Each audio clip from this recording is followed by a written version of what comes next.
નમસ્કાર, હું છું અંજલિ રાવલ અને તમે જોઈ રહ્યા છો ન્યૂ ભારત ન્યૂઝ.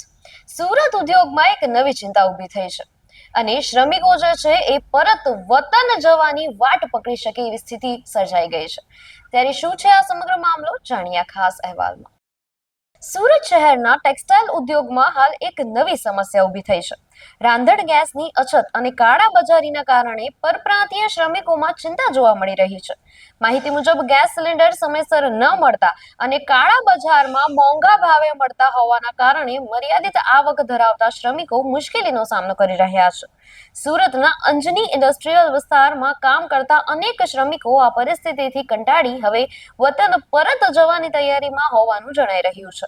અંદાજે 40 થી 50% શ્રમિકો પરત જવાના મૂડમાં હોવાનું ઉદ્યોગકારો જણાવે છે. જો મોટી સંખ્યામાં શ્રમિકો વતન પરત જશે તો સુરતના ટેક્સટાઇલ અને વીવિંગ ઉદ્યોગને મોટી અસર પડી શકે છે. ઉદ્યોગકારોનું કહેવું છે કે શ્રમિકોની અછત સર્જાશે તો ઉત્પાદન પર પણ અસર પડશે. ઉદ્યોગકારોએ આ સ્થિતિને કોરોના સમય જેવી સ્થિતિ સાથે સરખાવી છે, જ્યારે શ્રમિકોની અછતના કારણે ઉદ્યોગો મુશ્કેલીમાં મુકાયા હતા. આ ઉપરાંત યાર્નના ભાવમાં થયેલા વધારાને કારણે ઉદ્યોગ પર પહેલેથી જ આર્થિક દબાણ છે. હવે શ્રમિકોની અછતની ભીતિ ઊભી થતા ઉદ્યોગકારોમાં ચિંતા વધતી જોવા મળી રહી છે. ઉદ્યોગકારોએ સરકાર પાસે આ જે સમસ્યા છે એનો વચલો રસ્તો શોધી શ્રમિકો અને ઉદ્યોગ બંનેને રાહત મળે તેવી માંગ પણ કરી છે. ત્યારે આ ઘટનાને લઈને આપનું શું માનવું છે અમને કોમેન્ટ સેક્શનમાં જરૂરથી જણાવશો અને ન્યૂ ભારત ન્યૂઝ સાથે જોડાયેલા રહેશો. નમસ્કાર.